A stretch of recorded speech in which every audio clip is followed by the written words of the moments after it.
কখন ফোন এসেছিল? এই তো 2 ঘন্টা আগে। মায়ের অপারেশন করার লিগে জমি বেচে টাকাগুলো অ্যাকাউন্টে থইছিল। আপনারা সব পারবেন, দয়া করে টাকাগুলো উদ্ধার করে দেন না, না হলে আমার মায়ের অপারেশন হবে না। ঠিক আছে, অত ভেঙে পড়বেন না। শাহিন, যে অ্যাকাউন্টটা ফ্রড হয়েছে তার ডিটেলস আর যে নাম্বার থেকে কল এসেছিল সেই নাম্বারটা নিয়ে নিও।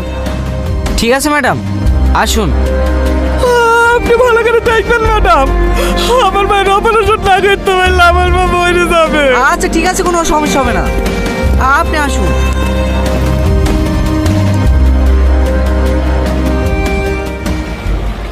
ভয় দেখালে আমি পালিয়ে যাবো তাই ভেবেছিলাম নাকি?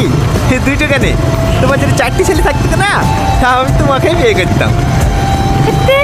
দেখি চালাও। এই দাদা দাদা, সাইডে লাগা। ভাই ভাই ছেড়ে দেন ভাই, ছেড়ে দে। শুনে মেয়েছে বুঝতে পারছি নি। কে মেয়েটা? ইয়ার আগে বলছিল না, সেই মেয়েটাই। তোকে বাড়ি গিয়ে সব বলবো। ছেড়ে দেন ভাই, ছেড়ে দে। এই মেয়ে শোনো, নাম কি তোমার?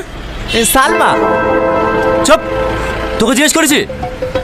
একটা মেয়ের সামনে অমর করছি কেন বলতি নি? ছেড়ে দে না ভাই। কে ভাই? এখানে কোনো ভাইটাই নাই। স্যার বল স্যার। তোর হেলমেট কোথায়? বাড়িতে লাইসেন্স নাই।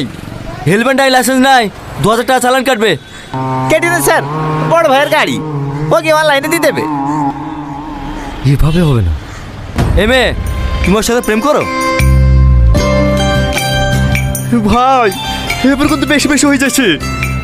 বাড়িতে জানে? বুবা নাকি? কথা বলতে পারো না? বাড়ি কোথায় তোমার? আপনি আমাকে চেনেন? আমি তোমাকে চিনি। কেন, তুমি হোম মিনিস্টার নাকি? দেখি মাস্ক খোলো। ম্যাডাম